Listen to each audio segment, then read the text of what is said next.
All right, good morning, everyone. Good morning, sir. Good morning. Good morning. Shall we start? Yes, sir. Okay, Yes.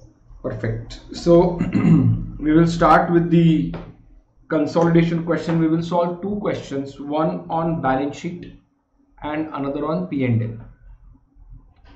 Generally, it is a trend that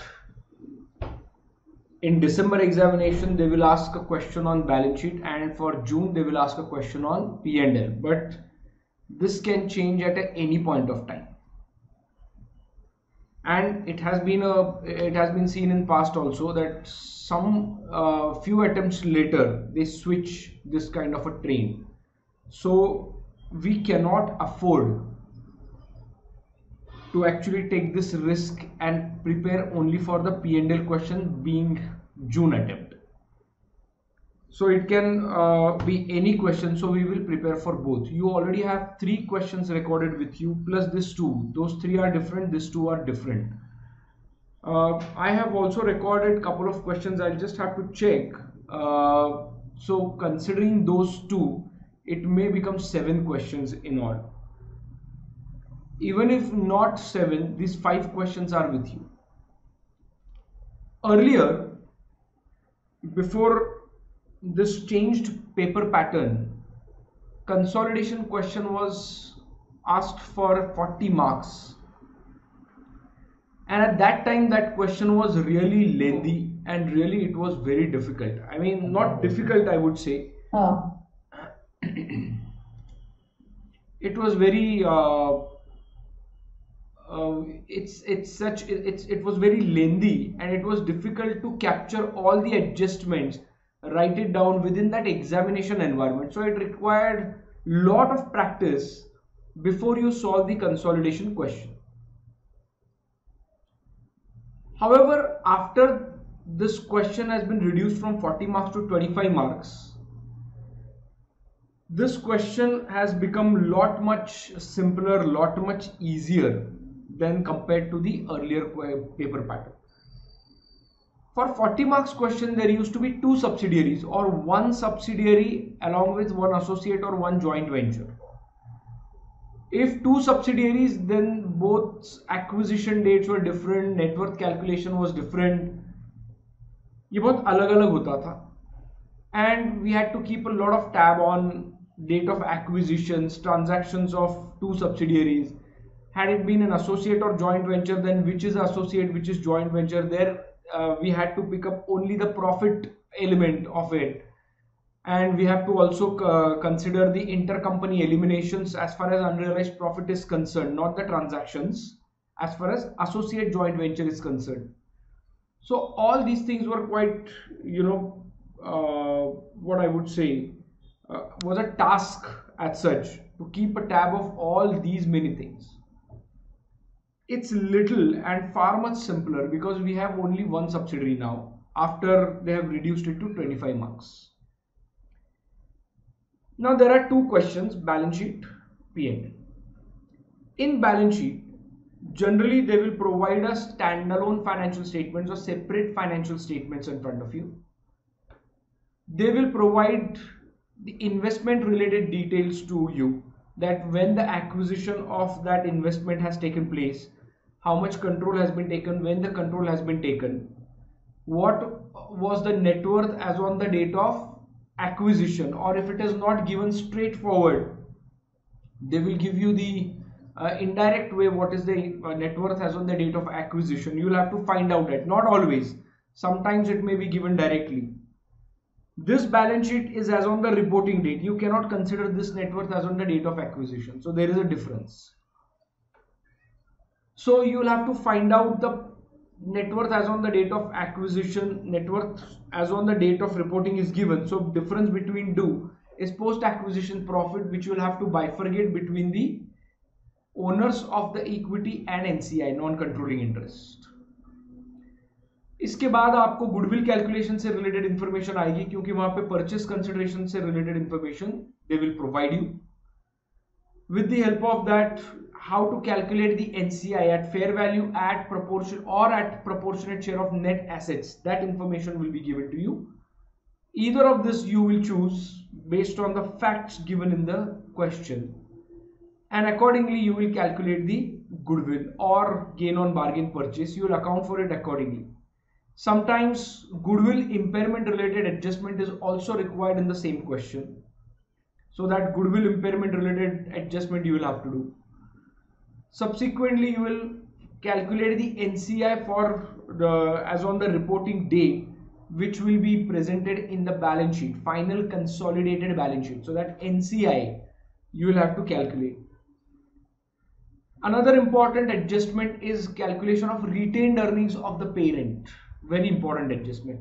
So in this 25 marks, about 18 marks are covered within this 4 adjustments. So what is the net worth of that subsidiary as on the date of acquisition and subsequent to, that is on the reporting date, after adjusting the fair value of assets or net assets. That is one. Second is calculation of goodwill. Third is NCI. Fourth is retained earnings. Almost in this 4 adjustments, about 18 marks are covered. Almost about 18 marks are covered in this adjustment. And then subsequently, balance 7 marks will be given to the other adjustments. So there could be adjustments with respect to employee benefit, with respect to employee share-based payments, or anything. It may be on revenue or whatever it is. So you need to know most of the topics, important topics. It may be on compound financial instruments. So you cannot actually consider यही इतनी adjustments आएंगे. However, अगर आप पिछले 5 से 7 साल के question papers if you solve 5 to 7 years, that is 14 question papers, 10 to 14 question papers, believe me 95% of the adjustments will remain same. In fact, जो पहले वाले question papers थे उसमें तो आपको 40 मार्क्स से रिलेटेड और एडजस्टमेंट्स आपको देखने को मिलेंगे. इतने एडजस्टमेंट्स अब तो नहीं आए. So your scope of adjustments will be sufficient for practice. If you solve these questions twice, आपको ये 25 मार्क्स में से कम 22 मार्क्स, 20 to 22 मार्क्स आपको मिलने ही चाहिए. टारगेट तो पूरा मिलना है, लेकिन फिर भी अगर 2-3 मार्क्स यहाँ आ गए सो कोई प्रॉब्लम नहीं है. क्वेश्चन बैलेंस शीट टैली नहीं हुआ, ऐसा जनरली नहीं होता, because every adjustment you will have to give 2 impacts. अगर आपका double entry book keeping system का प्रिंसिपल अगर आपके दिमाग में रख के आप ये सॉल्व करते हो तो ये इजियर जाएगा. Again it doesn't depend on how much knowledge you have, it's upon how do you execute within that time frame in the examination, because examination pressure is something different, examination environment is something different.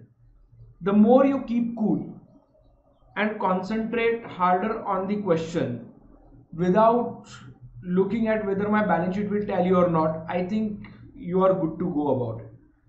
मेरे ख्याल से आपको 20 से 22 marks तो आराम से मिलेंगे यहाँ पे. Every adjustment you have to think appropriately, logically, without taking any pressure. It may happen that one adjustment, probably 1 or 2 adjustments, you are not sure that how exactly it has to be done.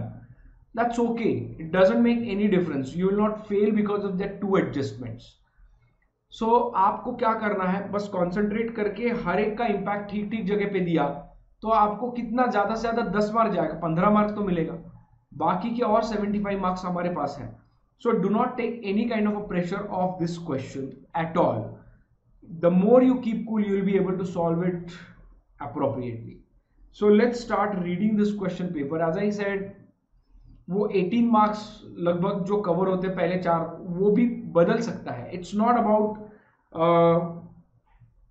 how the marks have been allocated. It's about understanding what is required in the question and just to target that question accordingly. Just your approach should be in a appropriate manner. ये question पढ़ने के बाद सबसे बड़ा सवाल आता है, where do I start, how do I start? So उसी के बारे में थोड़ा सा डिस्कस करेंगे. Once we read this question, I will tell you how to actually approach this. कहाँ से और किस तरीके से शुरुआत करनी है. सिंपल स्टेप्स रखेंगे हम तो रीड करते हैं पहले question. This is of December 2020, recent one, most recent, क्योंकि यही 25 मार्क्स का एक क्वेश्चन पेपर है. इसके पहले सितंबर में ये चेंज हुआ था, तो जून में हुआ था actually, but June exam didn't happen of 2020 because of the lockdown all across the world. और उस वक्त ये रिमोट एग्जामिनेशन वाला टेक्निक अवेलेबल नहीं था ACCA के पास. It came later on. So in September 2020 they came up with this remote examination, but that option was not available in India. So out of India वो कई countries में available था, India में वो अवेलेबल नहीं था. तो सितंबर का क्वेश्चन पेपर हम P&L से रिलेटेड है, वो सितंबर का हम सॉल्व करेंगे. सो जून जो सितंबर में पोस्टपोन हुआ एग्जामिनेशन वो वाला, एंड फिर ये दिसंबर वाला. दो ही एग्जाम्स ऐसे जिसमें 25 मार्क का क्वेश्चन है. इसके पहले 25 मार्क का क्वेश्चन नहीं था. तो let us solve this. If you see December 2020 exam question on website, you will not find a PDF of that. It is directly in the utility, so very good for you. So ये question हम यहाँ पे solve करेंगे hand written. However क्योंकि हमें कुछ चीजें देखनी है, किस तरीके से करना है, बैक एंड फोर्थ करना पड़ेगा, वहां पे थोड़ा सा being an environment is new for you, तो वो इजियर नहीं हो सकता शायद, तो कंफर्टेबल नहीं होगा. तो let us understand first here and then you can practise it on that tool. So if you go to you can go to Google and type diploma IFRS ACCA DIP IFR past examination question. So if you click there, it will take you to one particular ACCA web page, and there you can see exam resources. On that exam resources, click on the diploma IFRS, and then there you will see the past examination question list will come for all years. Everything is in PDF, but for December 2020 question paper is in the tool itself. It will give you link to the external website. Click there, it will take you to that particular website, and that question paper is given in that particular scenario in which you are going to solve that examination.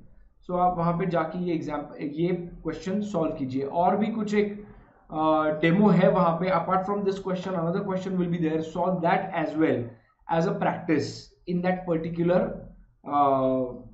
Scenario given by the ACCA.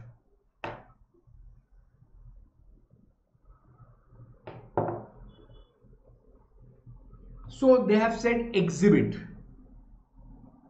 So exhibit 1, they have given the balance sheet of alpha and beta. So there they have given non-current assets, current assets. In non-current assets you will find investments in equity instruments, जिसके लिए exhibit 2 and 4 देखना है. exhibit is nothing but notes. ये note नहीं है, ये balance sheet है मेरी. ये बैलेंस शीट में आपको बाद में जो नोट्स है एग्जिबिट्स, उसका एडजस्टमेंट वहां पे दिया, क्या करना है एग्जैक्टली, तो वो भी हम चेक करेंगे. Then we have current assets, equity, then liabilities, non current liabilities, current liabilities, and then the note starts. Balance sheet tally ये होता है, just for the quick glance through करना, कोई एरर नहीं है. Then Alpha's investments in Beta. On October 1st 20x4, now this balance sheet, ये जो है ना, ये मैंने वहां से टाइप करके, या मैंने कॉपी पे डायरेक्टली कॉपी पेस्ट नहीं हो रहा था, तो मेरा यहाँ पे डेट लिखना रह गया है. So this is stand alone financial statements of Alpha and Beta as on 30th September 20x5. ये डेट मेरा रह गया लिखना यहाँ पे. So this is of 20x5, 30th September x5. As I said last time also, generally दिसंबर exam रहेगी तो ईयर एंड सब जगह पे 30th September वाला आएगा. जून की एग्जाम रहेगी तो आपको 31st March का आएगा. So it little bit better for you because we are more comfortable with 31st March, just as a psychological comfort, otherwise कोई फर्क नहीं पड़ता.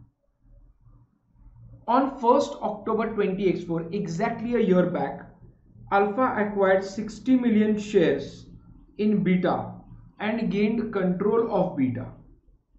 Alpha made a cash payment of 175 million to the former shareholders of Beta on October 1st, 20x4. Alpha incurred acquisition cost of 5 million and has presented the total cost of 180 million. Now, is it correct? It's not correct, right? Should not form the part of Absolutely right. Acquisition cost should not form part of the total consideration. So this consideration, which is now, if you see here, investment लिखा है यहाँ पे 180 का. So there is a mistake. ये mistake क्या है? ये 175 होना चाहिए और इसमें 5 million जो है that has to be adjusted in the retained earnings. So ये retained earnings जो रहेंगे अल्फा के, उससे वो रिड्यूस होना चाहिए. ड्यूरिंग द ईयर था तो हमारे पास वैसे भी P&L नहीं है, तो हमारे पास रिटेन्ड अर्निंग्स है. तो ये रिटेन्ड अर्निंग्स में से हम ये क्या करेंगे? रिड्यूस करेंगे. ठीक है. सो ये 5 मिलियन है, ये हम यहां पे लिखते हैं reduce from consideration and retained earnings, दोनों जगह से रिड्यूस करेंगे. सो कंसिडरेशन भी इतना पे नहीं किया है, तो कंसिडरेशन दिया है यहां पे. ये this is for what purpose? For calculating goodwill और गेन ऑन बार्गेन परचेस. तो पहले हम कंसिडरेशन लिखेंगे, फिर बाद में हमें क्या करना है, उसमें से एक एनसीआई का शेयर ऐड करना है और फिर बाद में fair value of net assets उसमें से क्या करनी है? रिड्यूस करनी है. So all these things will have to remember. और ये जब आपके दिमाग में रहेगा, गुडविल कैसे कैलकुलेट करते हैं ये आपके दिमाग में रहेगा, तो ये अमाउंट्स कहां जानी चाहिए ये आपको अंडरस्टैंडिंग इसका आएगा. अनदर पॉइंट, इसमें से कितना शेयर हमारा है ये हमें चेक करना है. तो 60 मिलियन शेयर्स लिए हैं, कितने शेयर्स है?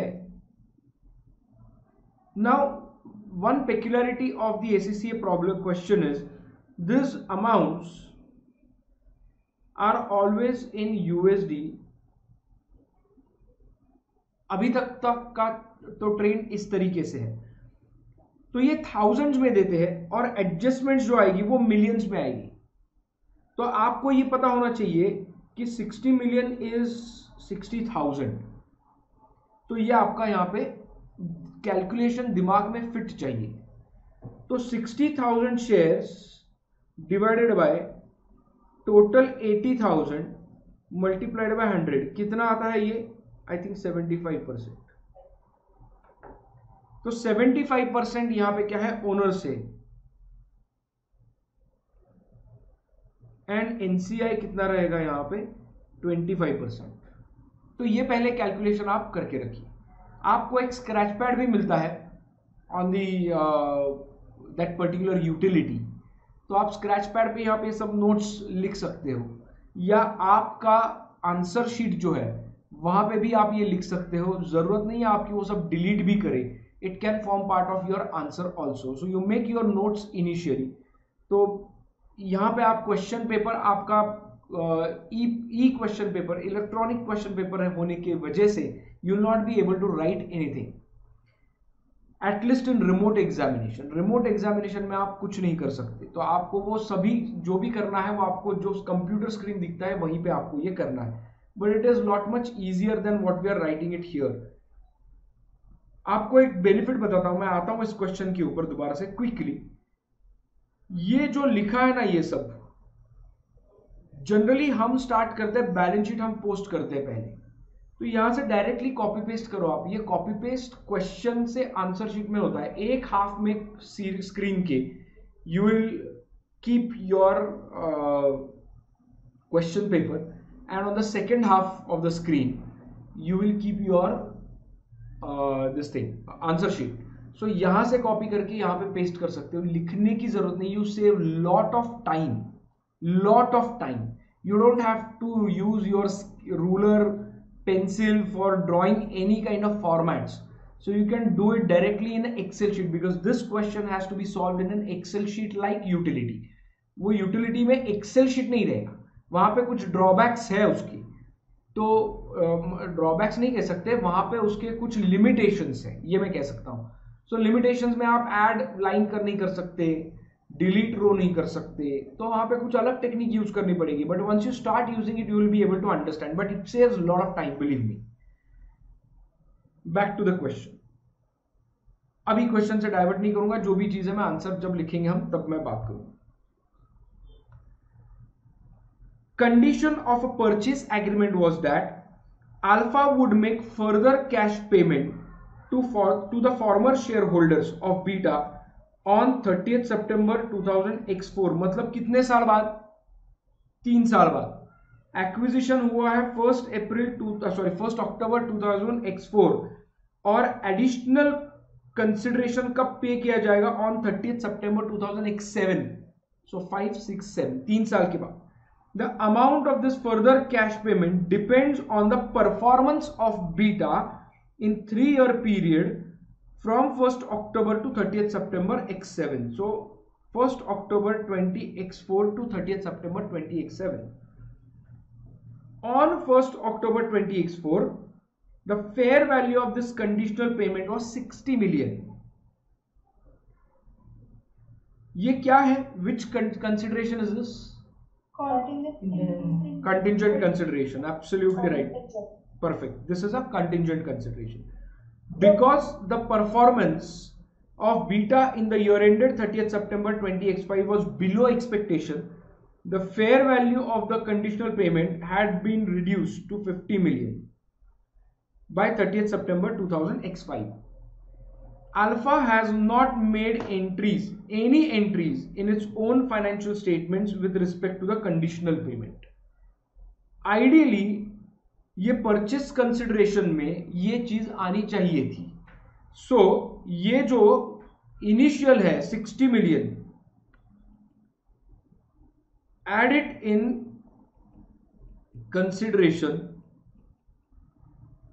consideration, लेकिन रिपोर्टिंग डेट में, मतलब ये कंसिडरेशन में, मतलब कौन सी वर्किंग नोट में?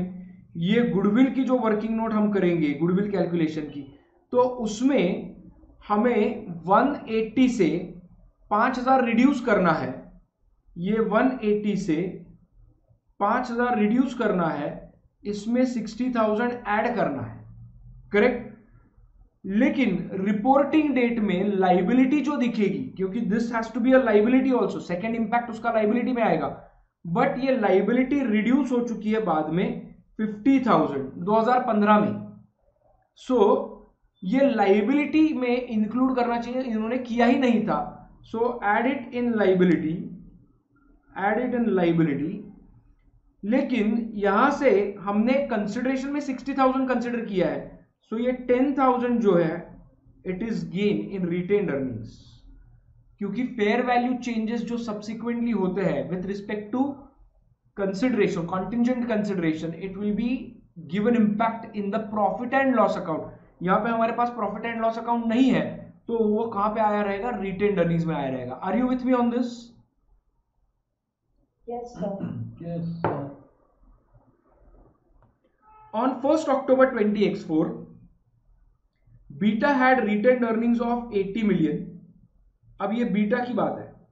On 1st October 20x4, Beta has retained earnings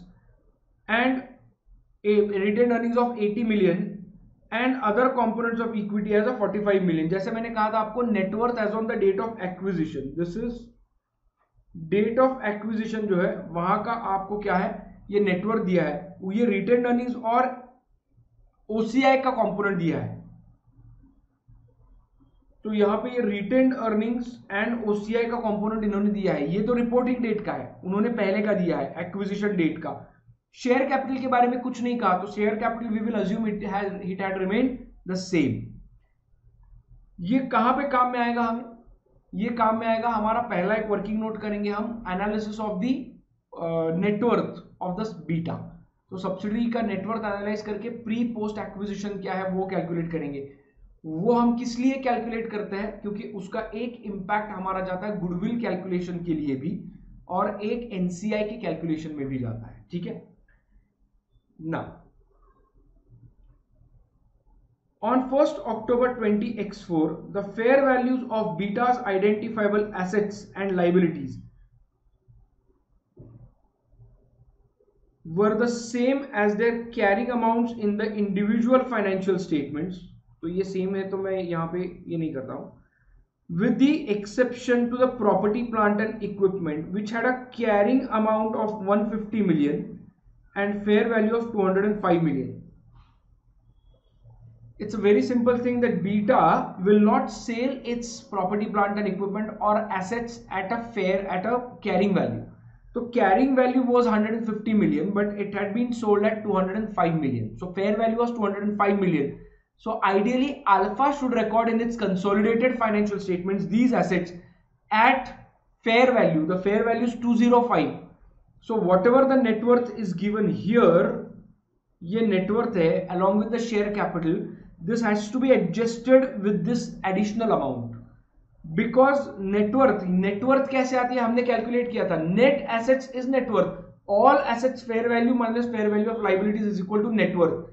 तो ये fair value कंसिडर करनी है, तो net worth तो मेरे पास ये दिया है इक्विटी की फॉर्म में, तो ये retain earnings OCI plus share capital is nothing but fair value of the net assets. But यहाँ पे फेयर वैल्यू तो वही है, उन्होंने कहा है fair value of all assets is same except PP, जो एडजस्ट यहां पे नहीं हुआ होगा ना, डेट ऑफ एक्विजिशन में यहां पे एडजस्ट नहीं हुआ होगा, तो एडजस्ट करना पड़ेगा. तो वो एडजस्ट करना है, तो ये 55 मिलियन ये नेटवर्थ में मुझे ऐड करना पड़ेगा. करेक्ट, डेट ऑफ एक्विजिशन में ऐड करना पड़ेगा, उसका सब्सिक्वेंट इंपैक्ट देना पड़ेगा, तो ही तभी मेरे पास डेट ऑफ एक्विजिशन की नेटवर्थ आएगी, जो मैं गुडविल की कैलकुलेशन में कंसीडर कर सकता हूं. Are you with me on this everyone? Yes, sir. All right. Yes, sir. Perfect.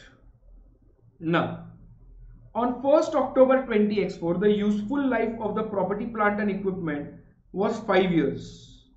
इसी का मतलब जो एडिशनल अमाउंट है उसके ऊपर उन्होंने डेप्रिसिएशन प्रोवाइड नहीं किया होगा, ये डेप्रिसिएशन भी मुझे 5 साल का कंसिडरेशन करके 1 साल पे प्रोवाइड करना पड़ेगा, from date of acquisition till date of reporting. So date of acquisition की एसेट्स मेरे पास है, डेट ऑफ रिपोर्टिंग भी एसेट्स की वैल्यू मेरे पास रहेगी, तो दोनों के नेटवर्थ मेरे पास रहेंगे. प्रॉफिटेबिलिटी में कोई इंपैक्ट यहां नहीं आएगा, प्रॉफिटेबिलिटी में यहां कोई इंपैक्ट नहीं आएगा, because we are not preparing P&L. Otherwise second impact उसका P&L में जाएगा, किसके, सब्सिडियरी के, तो वो ऑटोमेटिकली हम उसका इंपैक्ट दे देंगे. देखिए कैसे, वो बाद में देखते हैं. Fair value adjustment should be regarded as temporary difference for the purposes of computing deferred tax. The relevant rate of income tax is 20%.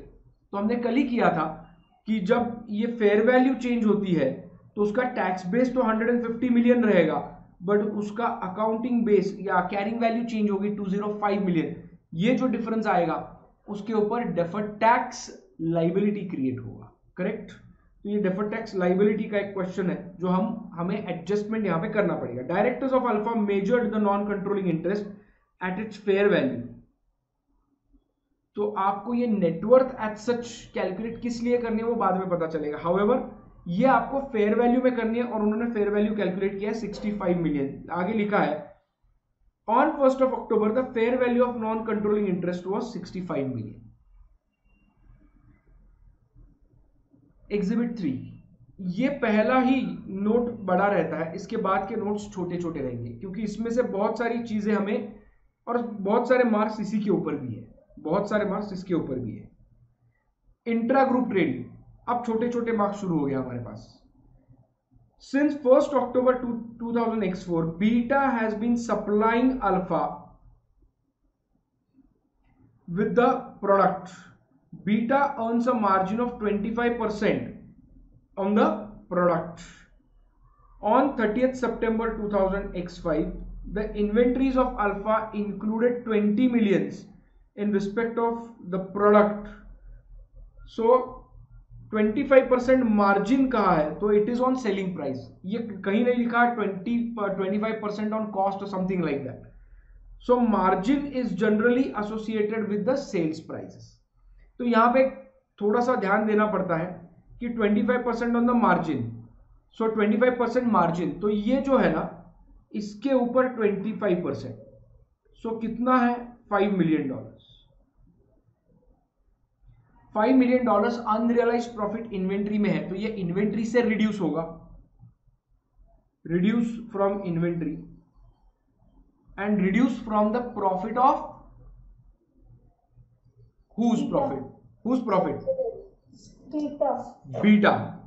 सो ये बीटा का प्रॉफिट जो आएगा ना, ये हमें नेटवर्थ में कंसीडर करना है, उसके नेटवर्थ के कैलकुलेशन में, तो वहां से कंसीडर होगा ये। सो रिड्यूस इट फ्रॉम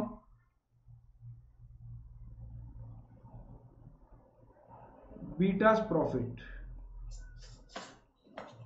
ठीक है। देन तो ये ऑटोमेटिकली ये बाइफरकेट होने ही वाला है। देन इंपेयरमेंट रिव्यू से रिलेटेड एग्जिबिट 4 ये कहता है Alpha undertook an impairment review of its investments in Beta at 30th September 20x5। Sorry,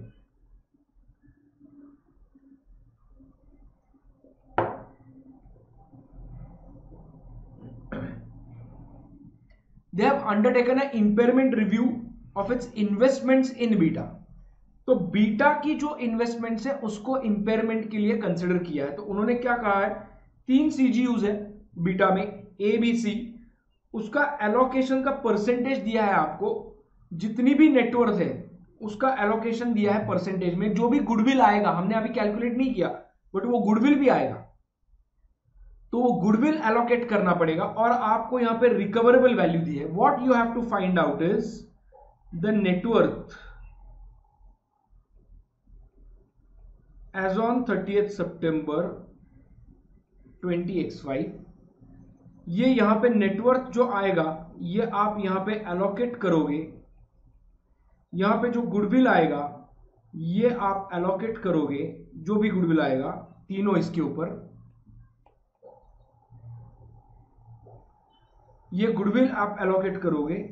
इन दोनों का टोटल जो रहेगा, this plus this will be the carrying value, और ये आप एक दूसरे से कंपेयर करोगे और आपको अंडरस्टैंडिंग आएगा वेदर दिस इज इम्पेयर्ड और नॉट। तो हमारा जो काम है ये कैलकुलेट करना है, पहले ये कैलकुलेट करना है, तभी ये इंफॉर्मेशन हमें यूजफुल हो सकती है। बात समझ में आ रही है आपको?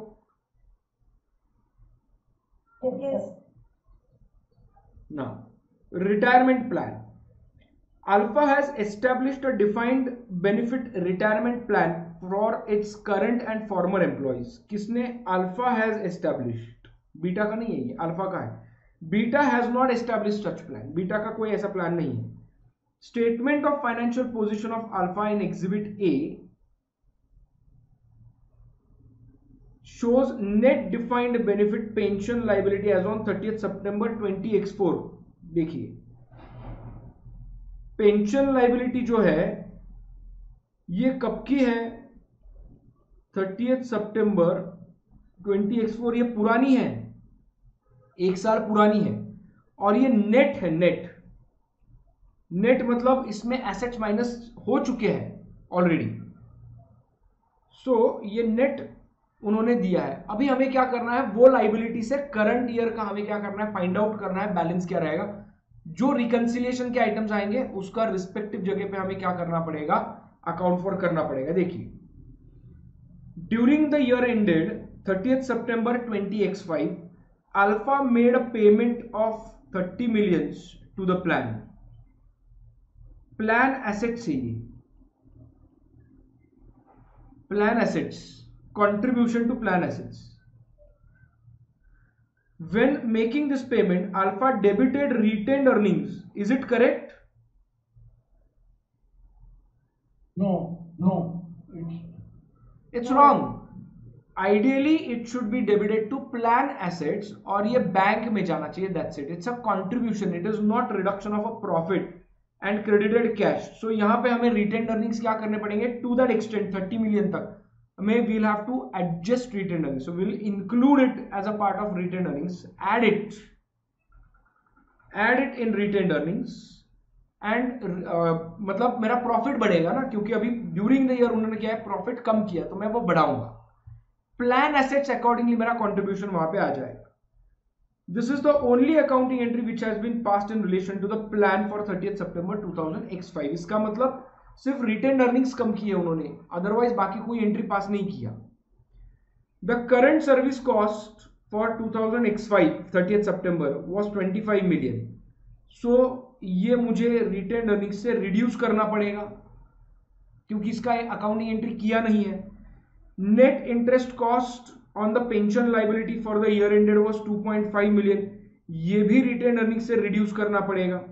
करेक्ट. तो ऐड करेंगे 30 मिलियन, रिड्यूस करेंगे ये 27.5 मिलियन. तो नेट इंपैक्ट जाएगा 2.5 मिलियन ऐड हो जाएगा. बात समझ में आ रही है आपको? Yes, yes. इसका सेकेंड इंपैक्ट जो जाएगा, that second impact will be given in the liability section. तो लाइबिलिटी जो है वो लाइबिलिटी बढ़ेगी, प्लान एसेट्स भी उसमें एडजस्ट हो जाएंगे क्योंकि यहां पे जो दिया है information it is mostly of a net defined benefit plan. So net करना है तो हमें, क्योंकि ओपनिंग एसेट्स नहीं दी या ओपनिंग लाइबिलिटी इंडिविजुअली नहीं दी, तो इसलिए हमें अल्टीमेटली काम नेट के ऊपर करना पड़ेगा. On 30th September 2005, the defined benefit pension liability 160, ये ग्रॉस दिया है, and fair value of plan asset is 105 million. But इसका कुछ काम नहीं है हमें ultimately net defined benefit liability ही फाइंड आउट करनी पड़ेगी क्योंकि ओपनिंग इंफॉर्मेशन हमारे पास नेट लेवल पे, ग्रॉस लेवल पे नहीं है. सो ये कितनी आई हमारे पास? 55 मिलियन. ठीक है. तो ये हमारे पास नेट लाइबिलिटी है, तो हम नेट के ऊपर काम करेंगे जो भी काम करेंगे. इससे क्या पता चल रहा है आपको? What is the thing which you can make out from this? क्या करना पड़ेगा इस एडजस्टमेंट में? और क्लोजिंग बैलेंस दिया है, इसका मतलब आपको ओसीआई जो है, that is actual gains and losses, जो हमने दो इक्वेशंस में किया था, ये बैलेंसिंग फिगर है ओसीआई की, एक्चुअल गेन्स एंड लॉसेस की, वो हमें फाइंड आउट करनी है. उसका इंपैक्ट इक्विटी ओसीआई में हमें उसका इंपैक्ट देना पड़ेगा. तो ये एक एडजस्टमेंट ओसीआई से रिलेटेड है. बात समझ में आ रही है आपको? Yes. Yes, sir. Using the information in Exhibit 1 to 5, prepare consolidated statement of financial position of Alpha as at 30th September 2005. Note, unless specifically referred in the exhibit, you should ignore deferred tax. 25 mark के लिए तो deferred tax एक जगह पे mention किया है, apart from that unrealised profit के ऊपर deferred tax मेंशन नहीं किया, तो उसको इग्नोर करना है. ये क्वेश्चंस पढ़ने के लिए लगभग we spend about half an hour. पहले 10-15 मिनट या बीच का कुछ समय we are spent on understanding how the question would be, कितने मार्क्स का रहता है, क्या रहता है. but since we started reading this and analyzing this, it took almost about half an hour. This requires only for the first time. जब ये आपको आइडिया आ जाएगा सब्सिक्वेंटली, जब आप 10-15 क्वेश्चन सॉल्व करोगे तो आपको एग्जैक्ट एडजस्टमेंट शुरू जब होती है तभी आपको अंदाजा आ जाएगा कि exactly what has to be done in this, and quickly आप उसका इंटरप्रिटेशन करते जाओगे, मार्किंग करते जाओगे, and accordingly you will start solving the question paper. ठीक है. सो मेरे पास यहाँ पे क्वेश्चन पेपर प्रिंटेड नहीं है, but I have another window open on a laptop. So what I can do is I can check it from there. आपको मैंने ये भेजा था क्वेश्चन पेपर, तो आप देखिए किस तरह से आप उसको रेफर कर सकते हैं. वेन एवर रिक्वायर्ड मैं यहीं पे क्वेश्चन सॉल्व करूंगा, आंसर सॉल्व करूंगा इसका, so that you will be able to whenever required will see the question.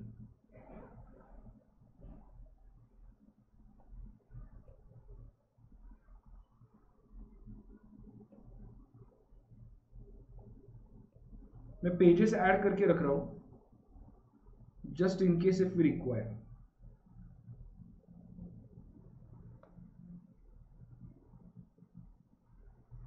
लिखेंगे यहां पे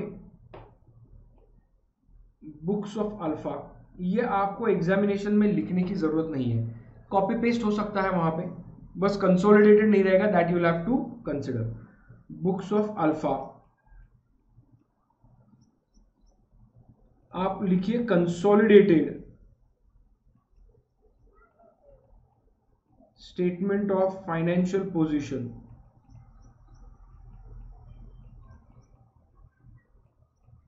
as on 30 सितंबर 20x5। ये आप कॉपी पेस्ट कर सकते हैं, आपको इतना पूरा लिखने की जरूरत नहीं है।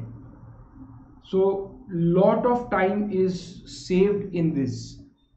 Being this is a computer based examination, you just have to copy paste the things. You won't spend time in writing and you don't require that much of a writing practice as well.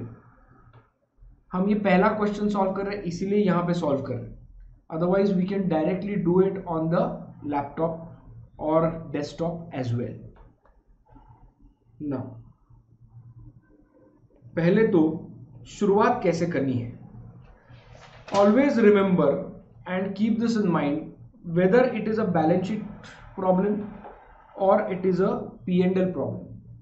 आपके पास basic information जो ये दी गई है, the information which you have with you, just post it in the balance sheet. क्या लगेगा आपको balance sheet में? आपका पीपी है, पीपी से रिलेटेड एडजस्टमेंट है आपके केस में, तो आप पीपी का एडजस्टमेंट का नोट बनाइए। इन्वेस्टमेंट्स यहां से निकलने वाला है, इन्वेस्टमेंट्स जो है ये गुडविल कैलकुलेशन में हम कंसिडर करते हैं, परचेस कंसिडरेशन, तो ये आपका गुडविल की नोट में जाएगा। तो ये बैलेंस शीट जो है ना, जहां जहां पे आपको लगता है कि एडजस्टमेंट्स है वहां पे आप इसे पोस्ट करना शुरू कीजिए। पहले बैलेंस शीट की सभी अमाउंट्स आपके या तो बैलेंस शीट में ऐड करके आएगी पेरेंट सब्सिडरी का, जहां पे एडजस्टमेंट है वहां पे आप इनर कॉलम में वो अमाउंट्स लिखोगे, जहां पे एडजस्टमेंट बड़ी है वहां पे सेपरेट वर्किंग नोट बनाओगे, जहां पे एडजस्टमेंट नहीं है वहां पे ऐड करके इमीडिएटली पोस्ट आउटसाइड कर दोगे। ऐसा बैलेंस शीट का हर एक अमाउंट आप इंडिविजुअल, हर एक amount you have to keep a tab very carefully that whether you have posted entire balance sheet where it was necessary.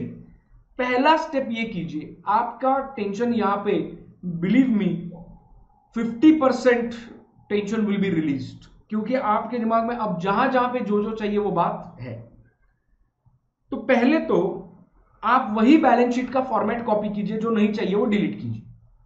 Balance sheet का वही फॉर्मेट कॉपी कीजिए, कॉपी पेस्ट ही करना है, आपको कुछ नहीं करना। मैं तो अभी लिखूंगा, आप मेरे साथ अभी लिखना, बट अदरवाइज एग्जामिनेशन में आपको वहां से फॉर्मेट कॉपी करना है, जो नहीं चाहिए वो डिलीट करना है, कुछ लाइंस ऐड करनी है, वहां पे ऐड नहीं होता। सो वहां पे अगर आपको ऐड करना है तो जहां पे लाइन चाहिए उसके नीचे से आप कट करो और उसके 2 लाइंस नीचे पेस्ट करो तो ऑटोमेटिकली लाइंस ऐड हो जाएगी। तो वहां पे इंसर्ट नहीं कर सकते, तो वो आपको बस ध्यान देना है। So you can not insert the lines in that utility given by ACC. Assets में फॉर्मेट में पहले आप यहाँ पे फॉर्मेट तो प्रिपेयर कीजिए यहाँ पे, क्योंकि अल्टीमेटली तो आपको लिखना ही पड़ेगा। Non current assets copy paste करोगे, मैं यहाँ पे एनसीए लिख रहा हूं, otherwise short forms are allowed NCA. मैं यहां पे लिखूंगा property plant and equipment short form. यहां पे गुडविल आ सकता है तो मैं लाइन छोड़ दूंगा इसके लिए।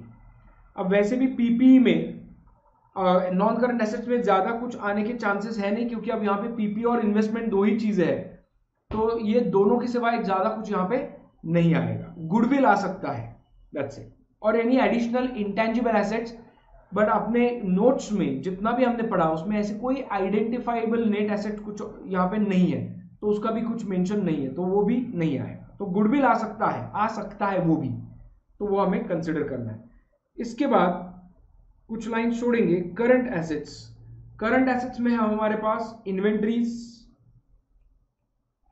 इन्वेंटरीज में यहाँ पे एडजस्टमेंट है, वो एग्जिबिट 3 लिखा है वहां पे, तो लेकिन फिर भी अब ये पीपी फॉर्मेट जो है ना, अभी ये फॉर्मेट में लिखा है, अभी इसकी अमाउंट पोस्ट करना रह गया। देखिए दैट्स माय मिस्टेक, अभी मैं एक्सप्लेन करते करते भूल गया कि हमें वो भी करना है। पहले फॉर्मेट बनाते हैं और फिर बाद में वो हम पोस्टिंग शुरू करते हैं। इन्वेंट्रीज, बाद में ट्रेड रिसीवेबल्स,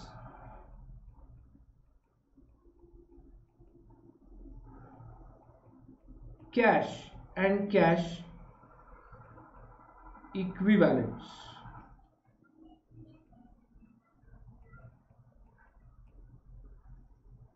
यहां उसके बाद में टोटल एसेट्स। ज्यादा टोटल्स बार बार मत लीजिए, क्योंकि यहां पे अगर उन्होंने करंट एसेट्स की अलग से टोटल ली है या नॉन करंट एसेट्स की अलग से टोटल ली है, it is not necessary for you to take that, don't do that, do it the entire total once for all. Then you can start with equity and liabilities.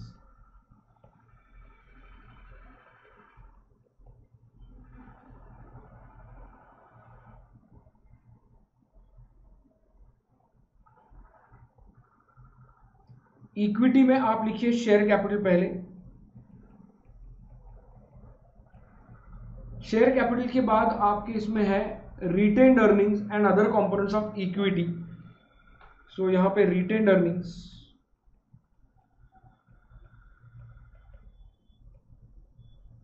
Other components of equity,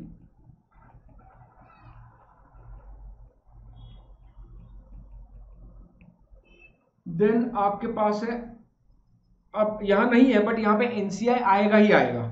so NCI is a part of equity, it is presented as a part of equity itself. This is a principle which we have studied while doing the presentation. तो NCI will always be presented as a part of equity, ठीक है। इसके बाद हमारे पास है liabilities, non current liabilities. Non current liabilities में यहां पे long term borrowings,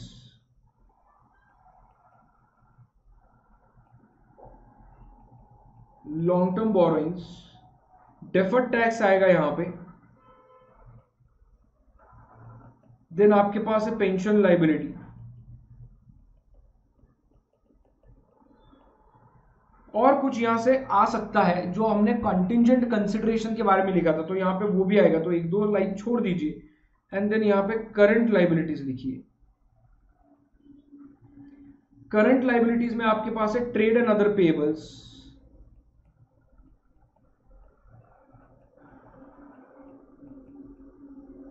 and current tax, current tax payable. ये हमारा क्या हुआ, बैलेंस शीट का फॉर्मेट रेडी हो गया। ये total liabilities, equity and liabilities.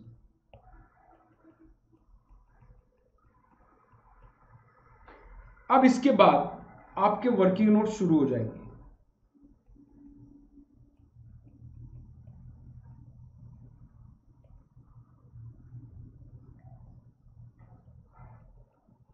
अब हम क्या करते हैं, बैलेंस शीट की अमाउंट्स हम शुरू करते हैं यहां पे पोस्ट करना। अब पहला ही अमाउंट है हमारा यहां पे पीपीई का। सो पीपीई में आपकी अमाउंट है 250 एंड 170। इस पीपीई में एक एडजस्टमेंट है with respect to the fair value. तो एडजस्टमेंट वैसे देखा जाए तो एक ही है पीपीई की, चाहे तो आप यहीं पे कर सकते हो एडजस्टमेंट, या तो आप इसका सेपरेट वर्किंग नोट बना सकते हो। तो यहां पे लेकिन वर्किंग नोट्स बनाने का ऐसा कोई सीक्वेंस नहीं है, there is no such sequence. Examination pattern में भी ऐसा कोई सीक्वेंस नहीं है। हालांकि एग्जामिनर को इजियर जाए, उसका लाइफ अगर हम इजी करें तो मार्क्स इजीली और क्विकली मिल सकते हैं। तो इसीलिए वो दिमाग में रख के हम एक सीक्वेंस एग्जाम के लिए फॉलो करेंगे। तो जनरली पहला हमारा जो वर्किंग नोट रहेगा that will be analysis of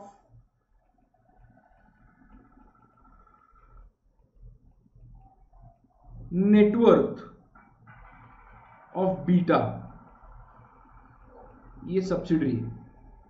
सो ये कब की रहती है, पहले एज ऑन 30th सितंबर 20x4 and as on 30th सितंबर 20x5। तो मैंने आपको कुछ कंसोलिडेशन के क्वेश्चंस बताए थे, तो हमने उस क्वेश्चन में अगर आपने देखा होगा तो हमने ये कुछ ऐसे 5 क्वेश्चंस वहां पे सॉल्व किए थे।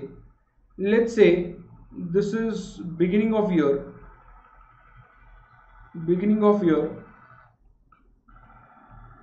Date of acquisition and date of reporting.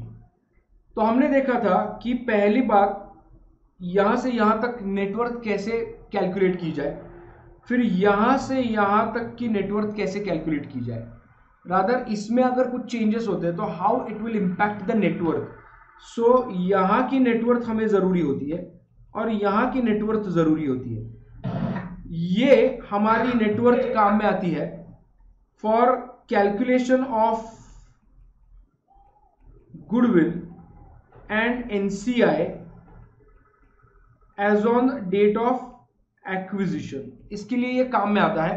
और ये नेटवर्थ जो आता है इसमें ये हमें post acquisition changes in profit, ये हमें यहां से पता चलता है। तो इसका बाइफर्गेशन होता है between pre and post acquisition, correct. So इसके लिए हमें ये डायग्राम हर बार लॉजिक अंडरस्टैंड किया था। अब यही लॉजिक जो है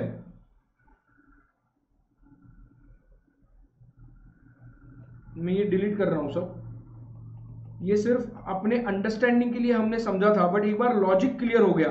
हमें अल्टीमेटली क्या चाहिए, डेट ऑफ एक्विजिशन पे हमारा नेटवर्थ क्या था, दैट इज, ये मैं 1 अक्टूबर लिखता हूं, that is more appropriate. 1 October 20x4 and 30th September 20x5, this is reporting date and this is acquisition date. ये आपको लिखने की, ऐसे लिखने की जरूरत नहीं है, हमारे लिए लिख रहा हूं। Acquisition, sorry,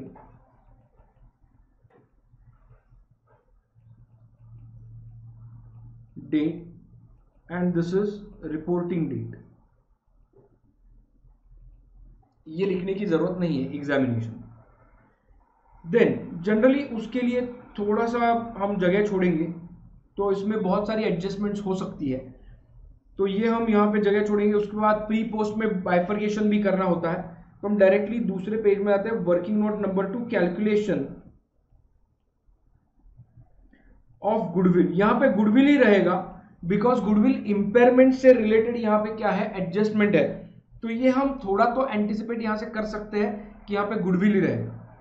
calculation of goodwill के बाद यहाँ पे भी थोड़े से लाइन छोड़ दीजिए, फिर नेक्स्ट यहाँ पे लिखिए calculation of NCI, calculation of non controlling interest. ये तीसरा हमारा working note. Then fourth working note would be retained earnings. ये रिटेन्ड अर्निंग्स किसके हैं, पेरेंट के, ऑफ कोर्स। रिटेन्ड अर्निंग्स ये अल्फा के हैं।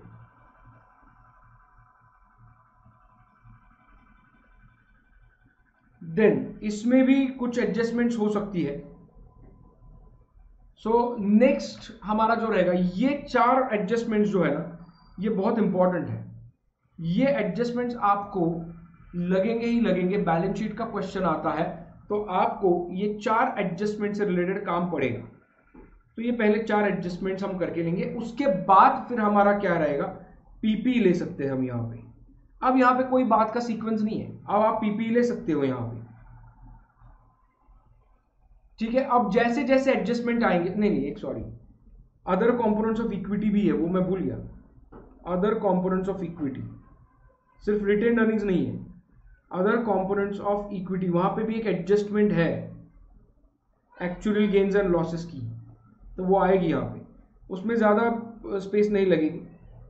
हम यहाँ पे अब पीपी बना सकते हैं। अब कोई सीक्वेंस नहीं रहेगा, ठीक है।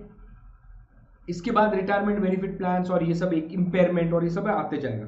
पीपी, अब यहाँ पे हमें पोस्टिंग शुरू करना है, alpha plus beta. How much is the amount, 250 plus 170, 250 plus 170, 4,20,000, correct. आप बताते जाइए फटाफट से, कैलकुलेट जैसे आप कर सकते हो वैसे वैसे।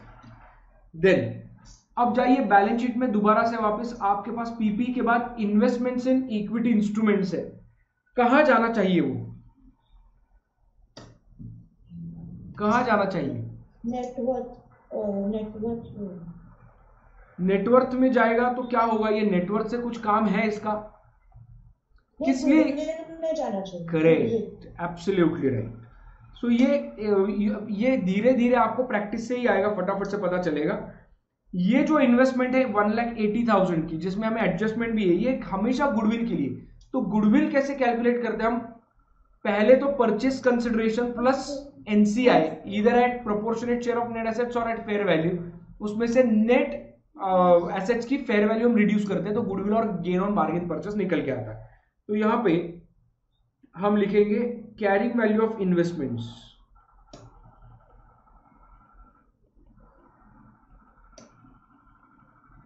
कैरिंग वैल्यू ऑफ इन्वेस्टमेंट्स, ये मैं यहाँ पे इनर कॉलम में लिखता हूँ, डायरेक्टली आउटर कॉलम में लिखा तो भी कोई प्रॉब्लम नहीं है, लेकिन इसमें एडजस्टमेंट्स है।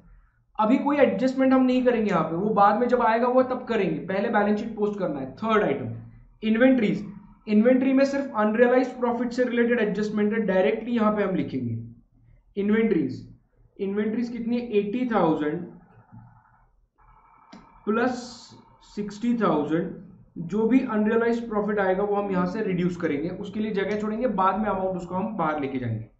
ट्रेड रिसीवेबल्स 90 प्लस 55 145, इसमें कोई एडजस्टमेंट नहीं है। Cash and cash equivalents 30 plus 25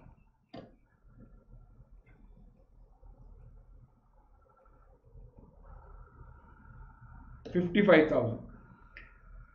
तो एसेट साइड के जितने भी लाइन आइटम्स थे हमने इसको क्या कर दिया, पोस्ट कर दिया। आगे जाइए, शेयर कैपिटल, ये शेयर कैपिटल कहां पे जाएगा, पेरेंट का शेयर कैपिटल, पेरेंट कंपनी का तो सीधा आएगा। हाँ करेक्ट। सो पेरेंट कंपनी का शेयर कैपिटल डायरेक्टली सीधा सीधा वो कितना अमाउंट है 160, ये 160 आएगा। अब हमारा जो शेयर कैपिटल है वो सब्सिडरी का, वो कहां जाना चाहिए, ये यहां पे आता है।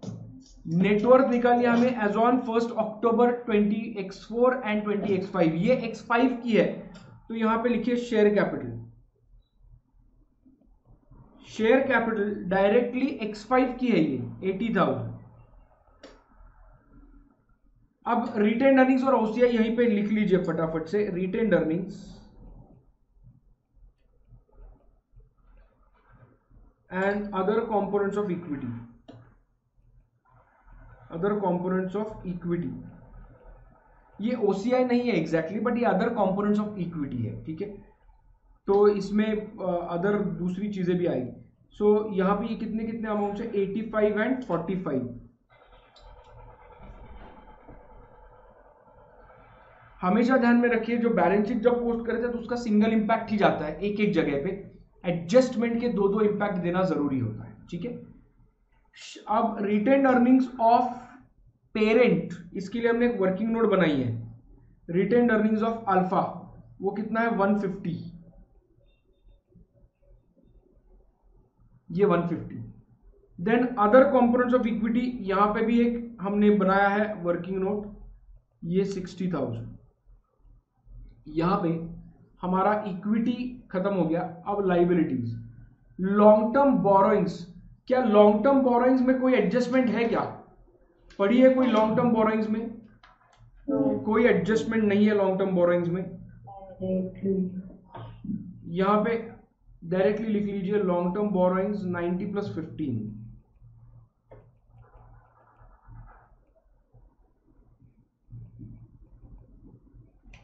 देन आपके पास डेफर्ड टैक्स, डेफर्ड टैक्स में अगर एडजस्टमेंट ज्यादा है, यहां पे एक ही एडजस्टमेंट करनी है, तो हम वो एक ही एडजस्टमेंट के लिए उसका सेपरेट वर्किंग नोट नहीं बनाते, हम यहीं पे एडजस्ट करेंगे। डेफर्ड टैक्स 20 प्लस 15,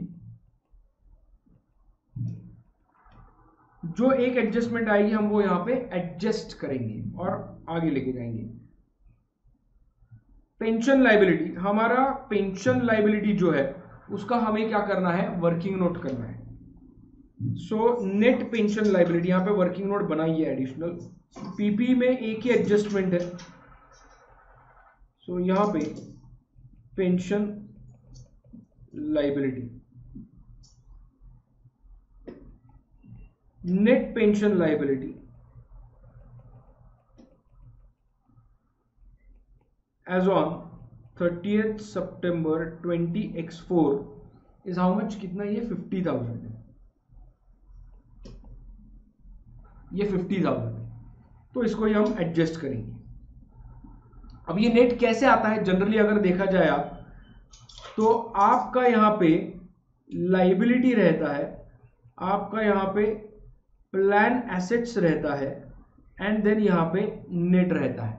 तो हमने सिर्फ नेट लिया है, तो यहां पे ऐसे हमें एज्यूम कर रहे हैं कि यहां से अमाउंट नेट में जा रही है, तो जो भी प्लस माइनस है हमें यहाँ पे करना लास्ट कॉलम में ही करना है। सो इस तरीके से हमें करना है। हमने दोनों रिकंसिलिएशंस किए थे, तो हमें ये ध्यान में रखना है ना। पेंशन का हो गया हमारे पास। Trade and other payables and current tax payable, इन दोनों में एडजस्टमेंट नहीं है।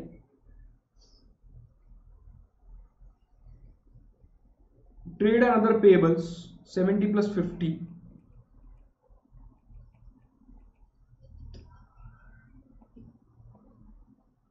यहां पे हमें जो कैलकुलेटर पे अभी टोटल करनी पड़ेगी वो टोटल्स भी आपको नहीं करनी पड़ेगी।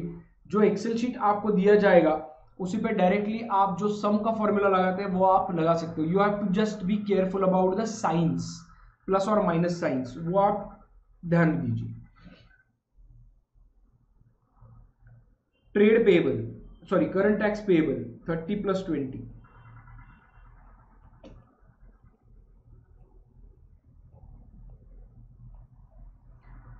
हमारा बैलेंस शीट एज सच पूरा पोस्ट हो गया। Now will come on to the adjustments.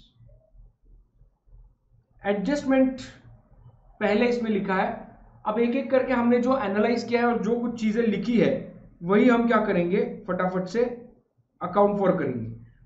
यहां पे 75-25 हमारे पास ऑलरेडी है, तो एनसीआई का शेयर कितना है ये हमें दिमाग लगाने की जरूरत नहीं है। यहां 5 मिलियन का कॉस्ट है जो हमें reduce from consideration and from retained earnings, ये हमें पहली बार इमीडिएटली उसका इंपैक्ट देना है। तो पहले एडजस्टमेंट का इंपैक्ट दीजिए। यहां पे आपके पास ये नंबर 4 का एडजस्टमेंट है, रिटेन्ड अर्निंग्स, यहां से आपको वो रिड्यूस करना पड़ेगा। लेस नहीं, आपको ये प्रॉफिटेबिलिटी है ना, रिटेन्ड सा। सो आपको यहां पे क्या करना है, वो जो कॉस्ट है ये यहां से रिड्यूस करनी है जो अल्टीमेटली आपके कंसिडरेशन से रिड्यूस हो गई थी। सो कॉस्ट ऑफ एक्विजिशन कितना अमाउंट है, वो cost of acquisition 5000, correct? 5. Okay 5000। सो आप ये ब्रैकेट में इसको लिखिए सो that you will understand at the time of totalling कि इसको रिड्यूस करना है। इसका इंपैक्ट कहां जाएगा, और एक carrying value of investment less cost of transaction, हमने ऊपर नीचे क्या लिखा था मुझे याद नहीं आ रहा है, एक सेकंड। कॉस्ट ऑफ ट्रांजैक्शन ये 5000, यहां पे हमने क्या लिखा है, कॉस्ट ऑफ एक्विजिशन। ओके, यहां पे भी वही लिखेंगे, cost of acquisition, sorry cost of acquisition.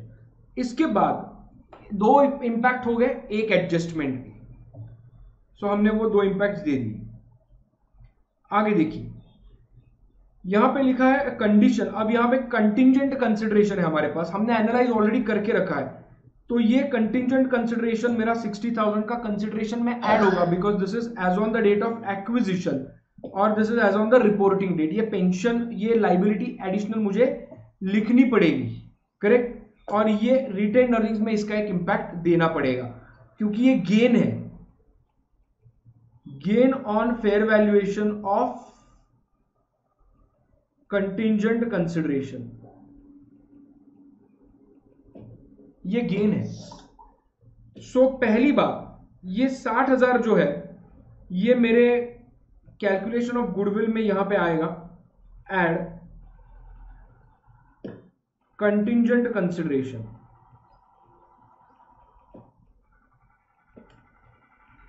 कितना आया ये, 60,000, करेक्ट? यहां पे इसका ये इंपैक्ट हो गया। मेरा इन्वेस्टमेंट का ये वैल्यू अब वैसे देखा जाए तो ये कंप्लीट हो गया, इसमें और कुछ एडजस्टमेंट नहीं है। इसका सेकंड इंपैक्ट देना है। सेकंड इंपैक्ट कहां पे आएगा, कंटिंजेंट कंसिडरेशन मैंने देना है, मतलब ये मेरी लाइबिलिटी है, करेक्ट? बट ये लाइबिलिटी कब की है, 1 अक्टूबर 2000 X4 की है। मेरा बैलेंस शीट जो है ये X5 का है, बट तब तक इसका फेयर वैल्यूएशन हो चुका है और फेयर वैल्यूएशन में मुझे वो 50,000 लानी है। बट पहले तो मैंने 60,000 रिकॉर्ड करनी चाहिए थी जो नहीं की थी, तो उसका 10,000 का जो गेन का इंपैक्ट है वो भी रिटेन अर्निंग्स में जाना चाहिए। तो लाइबिलिटी यहां पे आएगी नॉन करंट लाइबिलिटी में पेंशन लाइबिलिटी के नीचे कंटिंजेंट कंसिडरेशन,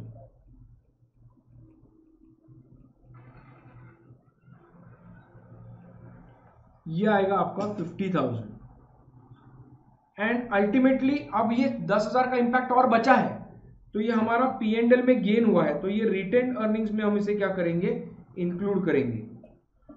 ये गेन हुआ है, this is gain on fair valuation of contingent consideration.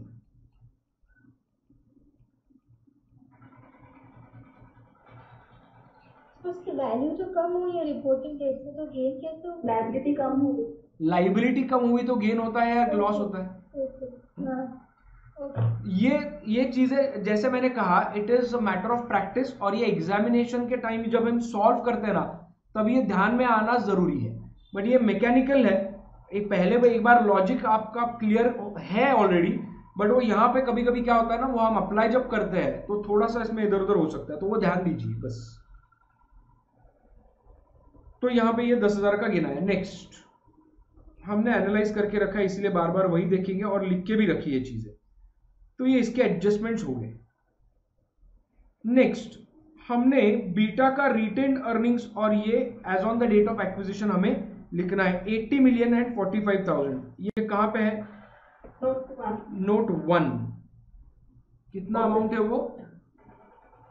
80 million आपका रिटेन्ड अर्निंग्स है, मतलब 80,000, और अदर कंपोनेंट्स ऑफ इक्विटी में है 45,000, उसमें चेंज है ही नहीं। शेयर कैपिटल भी उतना ही लिखेंगे क्योंकि उससे रिलेटेड इंफॉर्मेशन नहीं है, will assume it is same. ये भी इंफॉर्मेशन हो गया हमारा, क्योंकि this is as on date information, तो इसके दो इंपैक्ट्स नहीं जाएंगे। ये कोई एडजस्टमेंट करना नहीं है, जो गलती हुई है या पहले रिकॉर्ड ही नहीं हुआ, ऐसी कोई बात यहां पे नहीं है। नेक्स्ट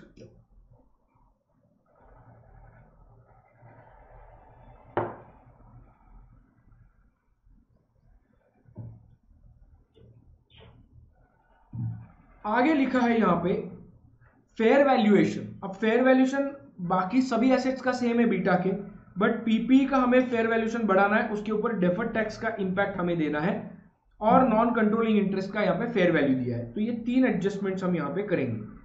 तो पहला हम fair value of PPE additional amount, ये एडिशनल अमाउंट हम लिखेंगे। ये कितने से बड़ा है, ये कब बड़ा रहेगा, कौन से कॉलम में लिखना चाहिए इसे?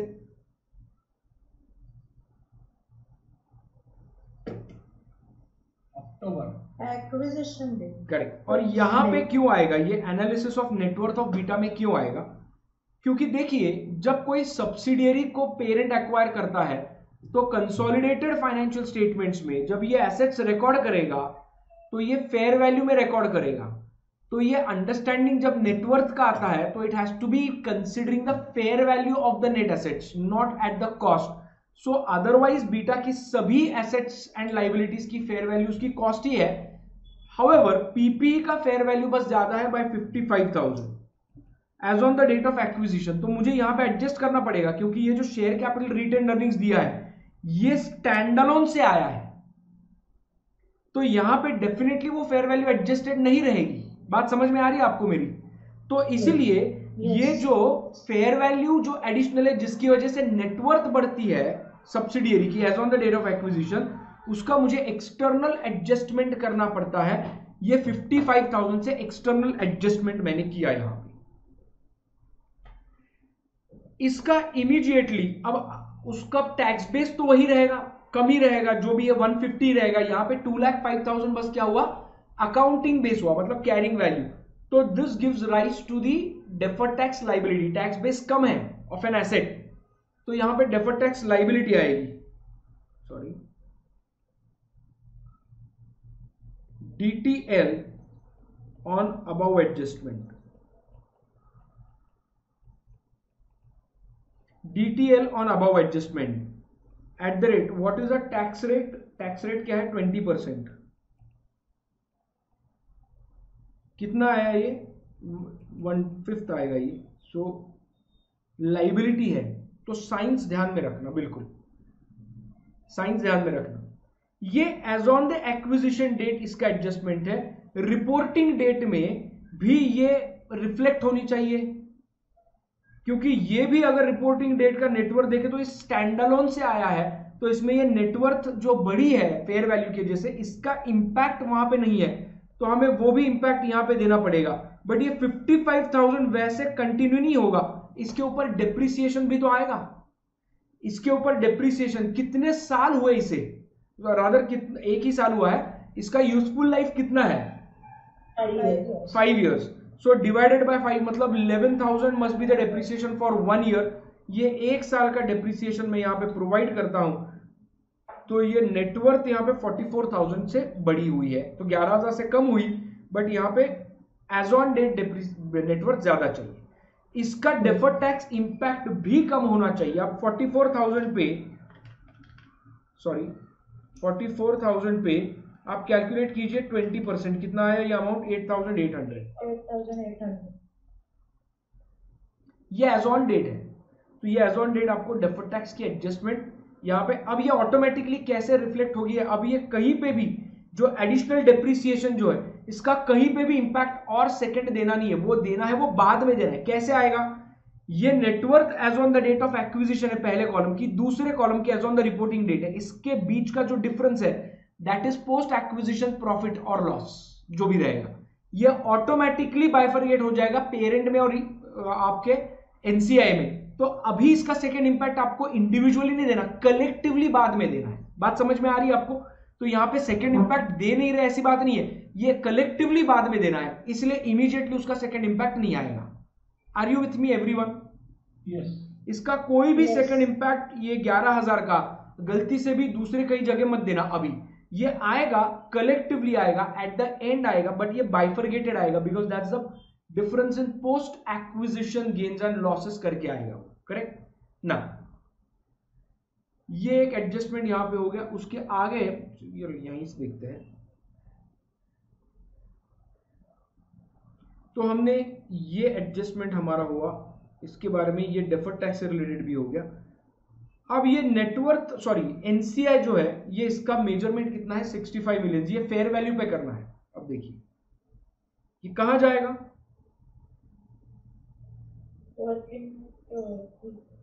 2 में जाएगा, करेक्ट? यस। अब यहां पे ये नेटवर्थ हम क्या करते हैं, ऐड, नो नेटवर्थ नहीं, सॉरी नेट एनसीआई, इसका टोटल बाहर लीजिए 1,80,000 माइनस 5,000 प्लस 60,000, कितना आया ये 235।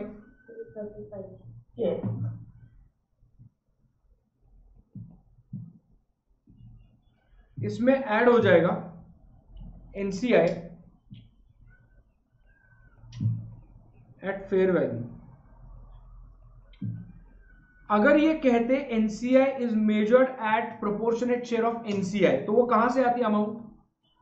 ये अगर क्वेश्चन इस तरीके से आपके एग्जाम में आएगा तो यू शुड बी अवेयर कि ये कहां से आएगा अमाउंट। ये अभी तो दिया है आपको 65, ये हम 65,000 लिखेंगे यहां पे 65,000 लिखेंगे, इसका सेकेंड इंपैक्ट भी जाएगा, ये कहां जाएगा, यहां पे जाएगा, fair value of NCI at 1 October 20x4, ये 65,000। बट अगर ये यहां पे फेयर वैल्यू ना होते हुए उन्होंने कहा कि अगर ये proportionate share of net assets आता तो आप क्या लेते, कौन सी अमाउंट कहां से लेते? 205 205 मतलब कहां से लाई आपने 205? 25%। नोट 1 का आप कुछ 25% नहीं, ये नेटवर्क जो 1 October 2004 की है, दैट एंटायर अमाउंट, अभी इसमें एडजस्टमेंट कंप्लीट नहीं हुई पता नहीं, वो आगे देख के पता चलेगा, बट ये जो है यहां से आपको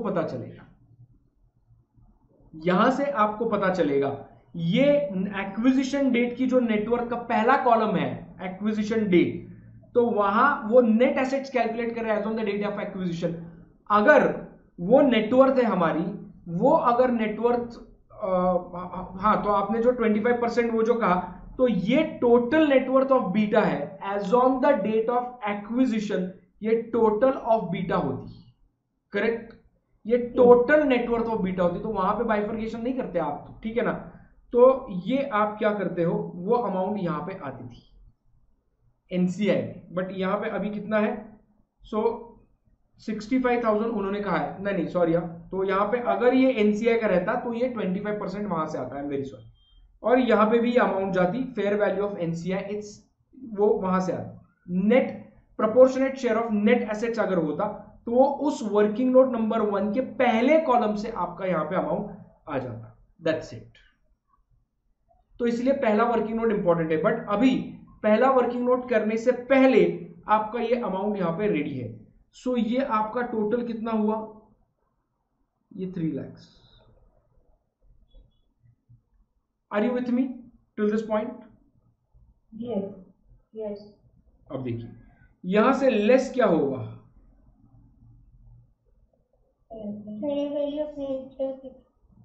fair value of net assets. ये नेट एसेट्स एक्विजिशन डेट की है, ये हमें फिर भी लगने वाला है, ये कॉलम कहां से, वर्किंग नोट नंबर 1 से ये अमाउंट यहां पे आएगी। सो वर्किंग नोट नंबर 1, ये यहां से वर्किंग नोट नंबर 1 से आएगी। चलिए आगे पढ़ते हैं क्वेश्चन।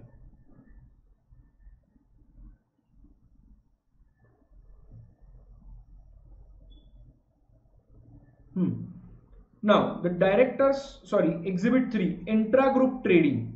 अब ये इंट्रा ग्रुप ट्रेडिंग में क्या हुआ है, बीटा ने अल्फा को कुछ बेचा है इन्वेंट्री, उसमें 5 मिलियन का हमें इन्वेंट्री से रिडक्शन करना है और हमें बीटा के प्रॉफिट से करना है, हमने ऑलरेडी लिखा है। तो इन्वेंट्री से 5,000 यहां से रिड्यूस कीजिए। अब इन्वेंट्री का टोटल बाहर जा सकता है, सो हम बाद में लेंगे उसे बाहर। सेकेंड इंपैक्ट कहां पे आएगा, ये इंपैक्ट आएगा पोस्ट एक्विजिशन प्रॉफिट में। सो यहां पे नहीं रिटेन्ड अर्निंग्स में क्यों आएगा, करेक्ट, अच्छा हुआ आपने रिटेन्ड अर्निंग्स बता दिया। प्रॉफिट किसे हुआ है, बीटा को। सो मैंने यहां पे लिखा है from betas profit, but beta का प्रॉफिट हम कहां पे मेंशन कर रहे हैं, नेटवर्क। और ये एक्विजिशन के बाद का है ना, ये एक्विजिशन के बाद का ट्रांजैक्शन है, तो इसलिए वर्किंग नोट नंबर 1 से ये होगा। So less unrealised profit on inventory.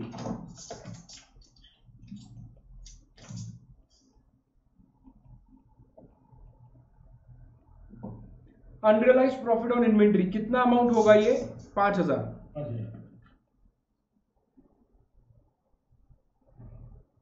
5,000 यहां पे नहीं, एक्विजिशन डेट में कुछ सवाल नहीं आता, यहां पे आएगा ये। हालांकि इसमें हम डेफर्ड टैक्स का एडजस्टमेंट करना चाहिए, यहां पे डेफर्ड टैक्स एसेट आएगा या लायबिलिटी आएगा,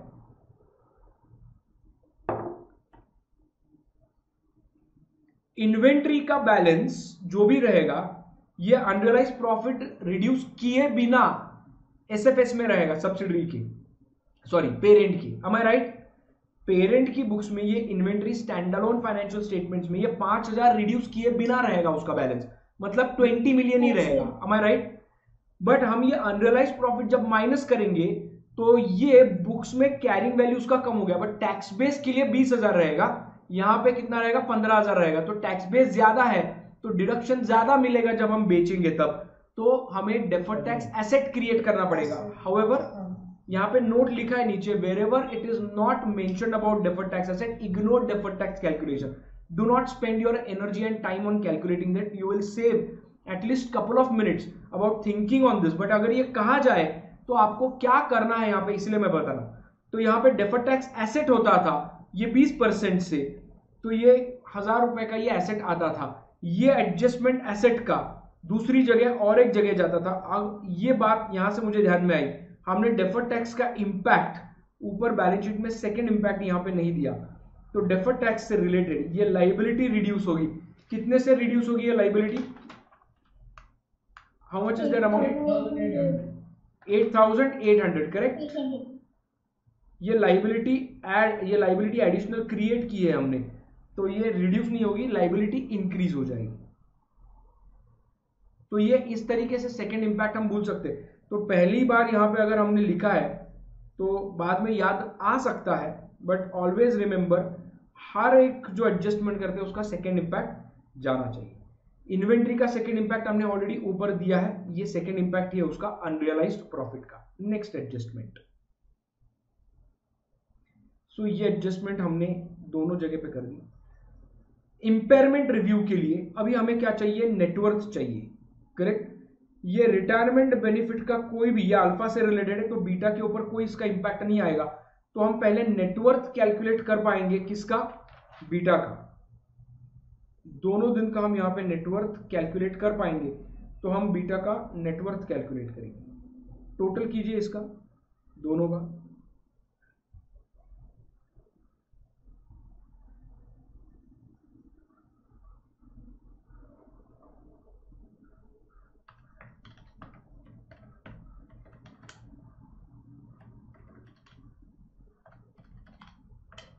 First column is 249,000.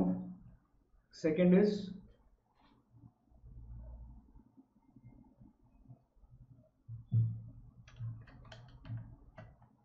240,200. 242 240,200. 2,40,200, करेक्ट।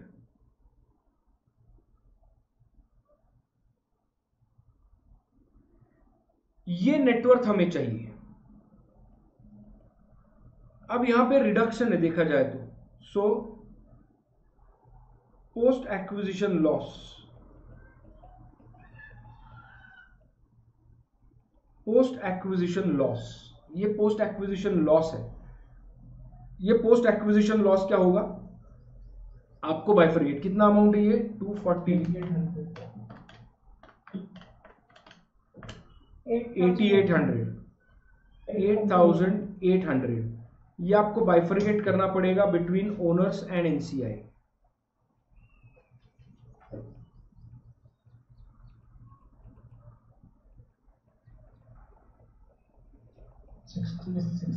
हाँ 66 एंड 2200, ठीक है।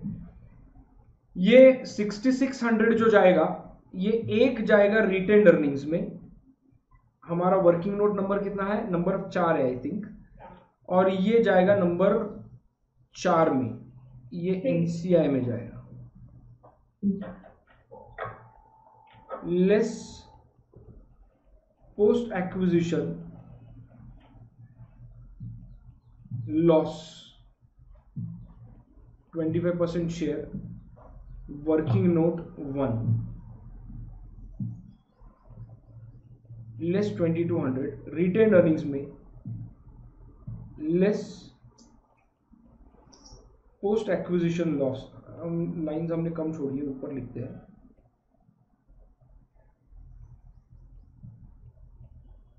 Share in post acquisition loss,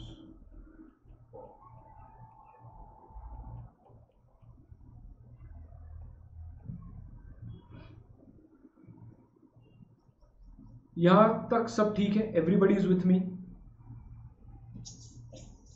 Yes. Yes, sir. Alright, perfect. ना यहां से आगे, ये अभी नेटवर्थ हमें चाहिए, ये वाला इंपेयरमेंट कैलकुलेशन के लिए 240,200, सो इसके लिए थोड़ी जगह रखते हैं, नोट नंबर 8, इंपेयरमेंट कैलकुलेशन।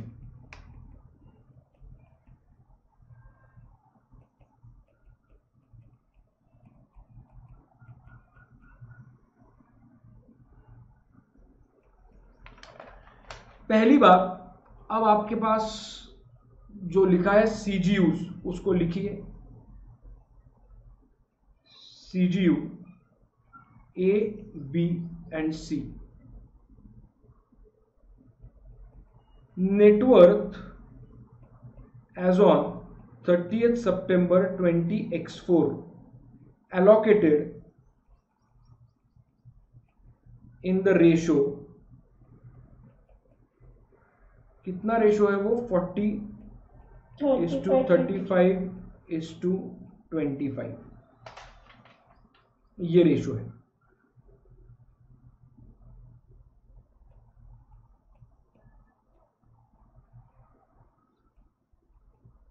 चलिए अमाउंट बताइए कितना, 240/200 हमें करना है।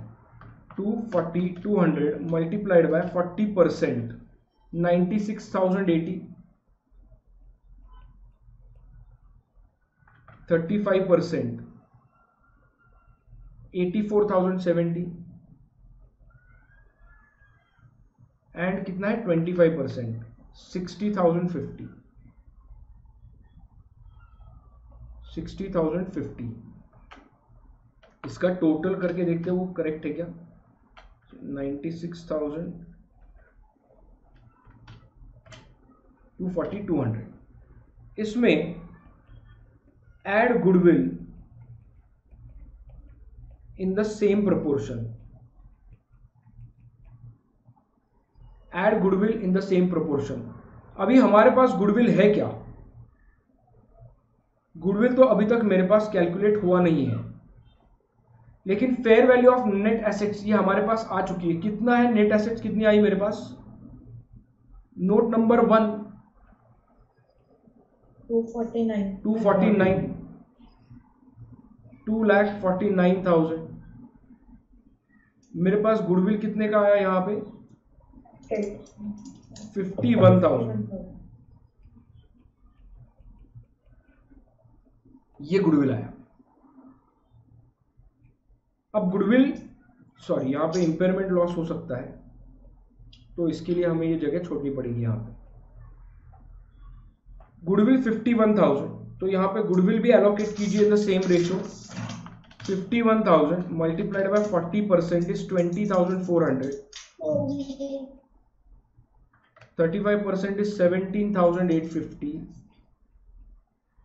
and 25% is 12,750।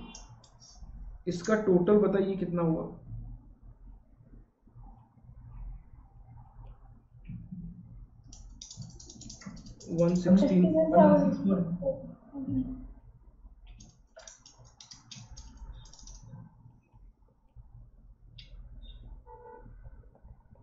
करेक्ट है ये? Yes, 800. 70 to 800. 70 to 800. हाँ 70 to 800, ओके सॉरी। इससे रिकवरेबल वैल्यू कंपेयर करेंगे। This is carrying value of CGUs, these are carrying values of CGU। Now recoverable value,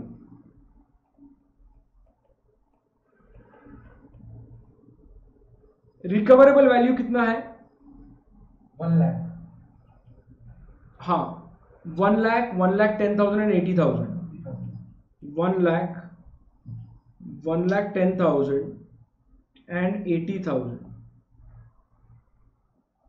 ये रिकवरेबल वैल्यूज है, ये रिकवरेबल वैल्यूज है। अब देखिए पहली केस में यहां पे इंपेयरमेंट लॉस कितना है 16,480, करेक्ट। सेकेंड में कितना है 0 because recoverable value is higher than the carrying value, so you did not impair it। दोनों केस में यहाँ पे लॉस नहीं, इम्पेयरमेंट लॉस आया 16,480। ये 16,480 पहली बात गुडविल से रिड्यूस होना चाहिए, less impairment loss. Working note number 8 16,480, कितना अमाउंट आया ये गुडविल का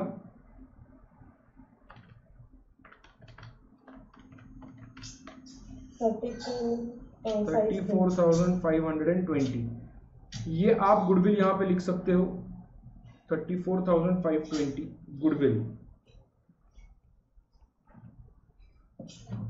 34,520। आपने रादर मैंने आपका और एक इम्पैक्ट हमारा रह गया जो पीपी के पास देखने के बाद मुझे पता चला। पीपी में हमने वो अमाउंट 42,000 लिखा है,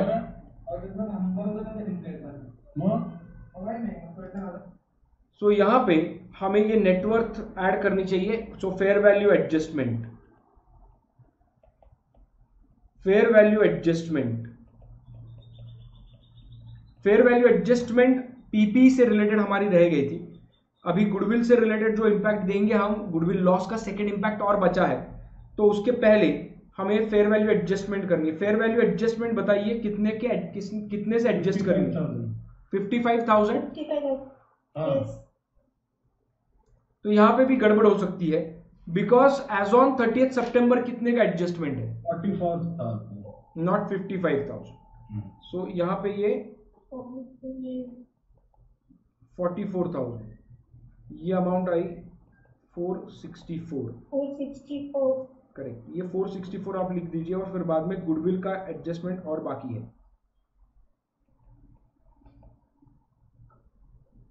अब गुडविल का ये जो लॉस है, ये हमने गुडविल तो लिख दिया लॉस। अब ये लॉस जाएगा कहां पे?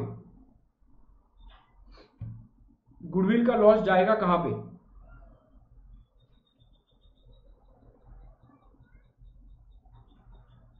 आपने गुडविल का लॉस कैलकुलेट किया है ना, ये कहां जाएगा? रिटेन्ड अर्निंग्स में नहीं जाएगा, ये P&L में जाता है ना। इंपेयरमेंट लॉस कहां पे जाता है? Impairment loss goes to P&L, लेकिन ये लॉस NCI का और दोनों का है ये loss. It is not alone of a parent.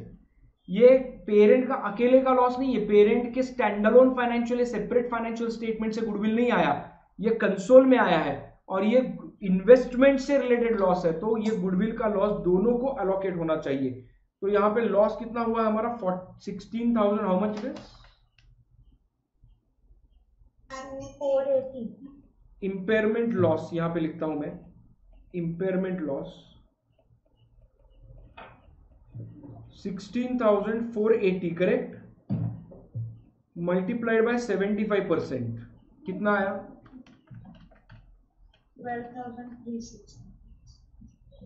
12,360। ये रिडक्शन है। और दूसरा इंपैक्ट कहां जाना चाहिए? NCI, absolutely right. So less impairment loss 16,480 multiplied by 25%. How much it is? 4,120.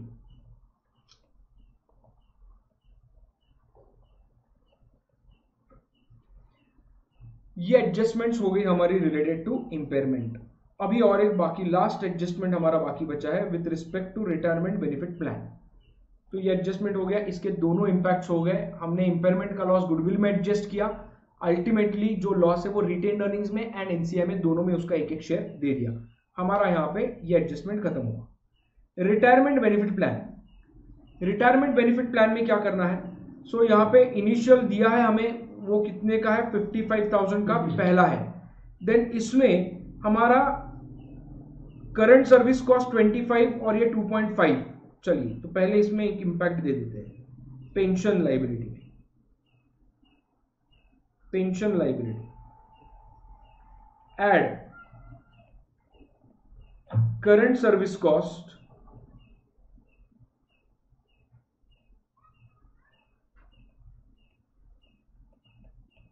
Current service cost कितने का है वो अमाउंट बताइए?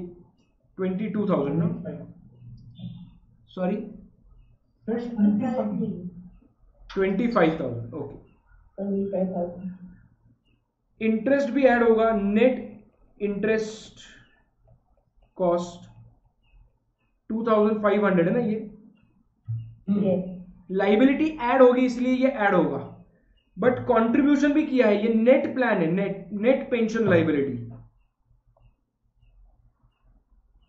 ये नेट पेंशन लाइबिलिटी है।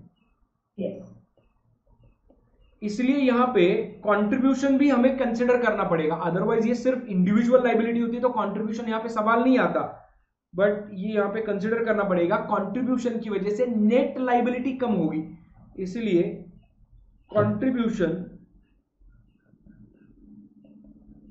टू प्लान एसेट्स, ये कितना अमाउंट है? 30,000 का ही, 30 मिलियन। इसके बाद में हमारे पास नेट पेंशन की लाइबिलिटी है, वो कितने की है? 55। Closing balance of net pension liability,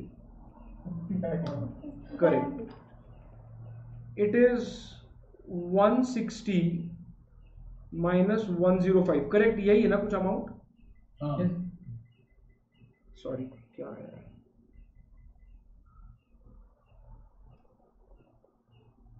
अभी इसके सबके सेकेंड इंपैक्ट बाकी है और इसका बैलेंसिंग अमाउंट भी बाकी है। ये अमाउंट कितना हुआ? ये टोटल आपका 50,000 प्लस 25,000 प्लस 2,500 माइनस 30,000,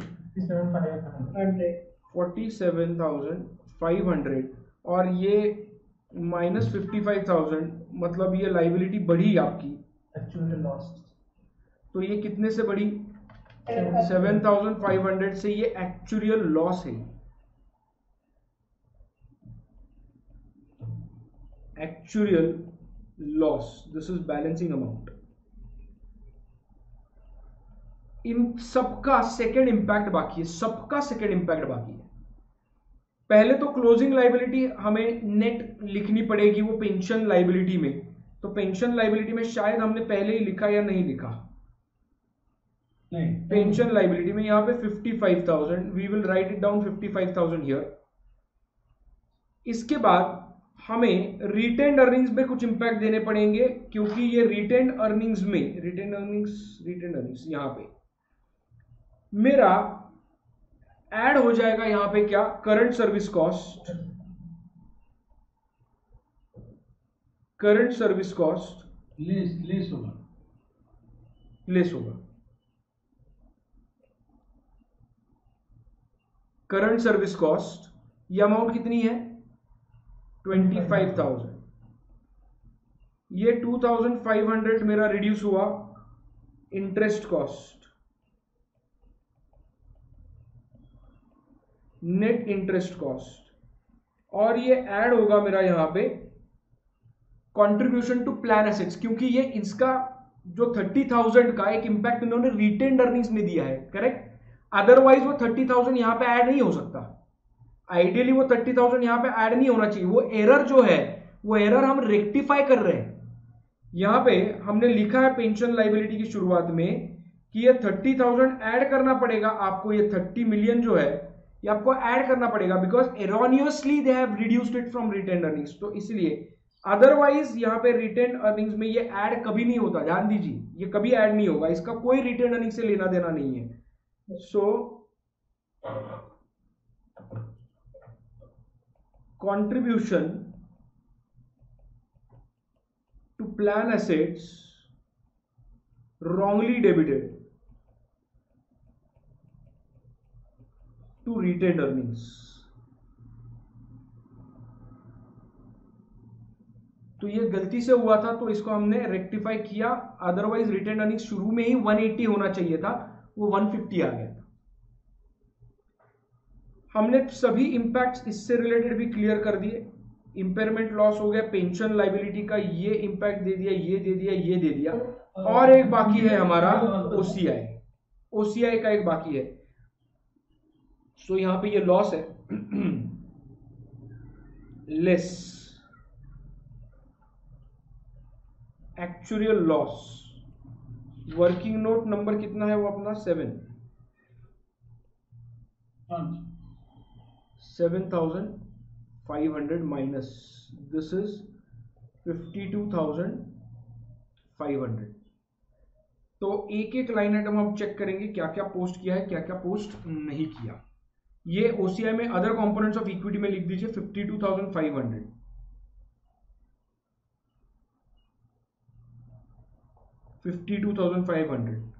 यहां पे इसका वर्किंग नोट नंबर कितना है ओसीआई का? 6 है ना? 5। Working note number 5। पीपी में लिख दीजिए working note number 6। Goodwill working note number 3 है मेरे ख्याल से, 2 है। 2 working note number 2। Trade inventories का अमाउंट बाहर लेके जाइए। 80,000 plus 60,000 minus 5,000 135। 135।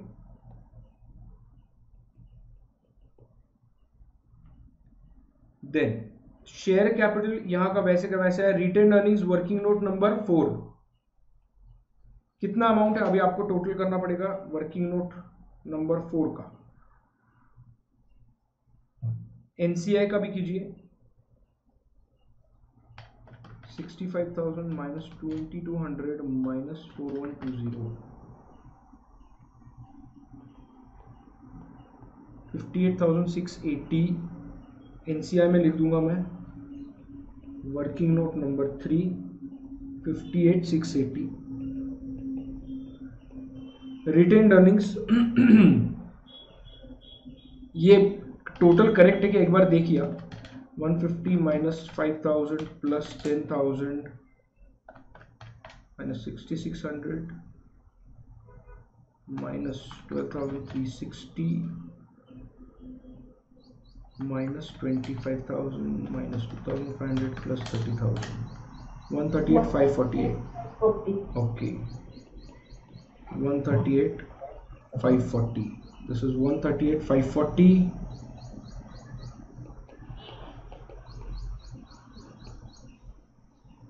Deferred tax 20,000 plus 35 43,800 correct. ये लिखा है करंट लाइबिलिटीज लिखा है। अब भगवान का नाम लीजिए और दोनों के टोटल लीजिए।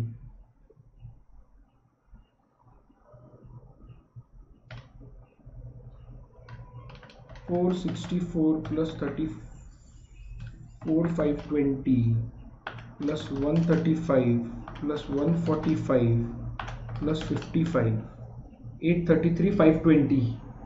Yes. कुछ गलत अगर इम्पैक्ट दिए है तो यहाँ पे टैली नहीं होगा, अदरवाइज टैली आइडियली होना चाहिए। कुछ चीजें हम शुरुआत में भूल गए थे।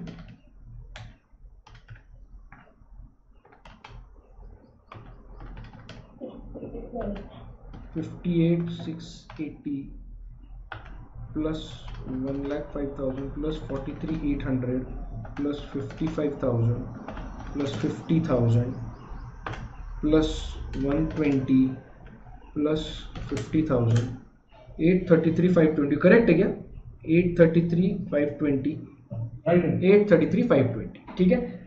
सो ये बैलेंस शीट पहला बैलेंस शीट है जो हम कर रहे हैं यहाँ पे, इसीलिए it takes lot of time but it requires purely just practice in order to reduce the time.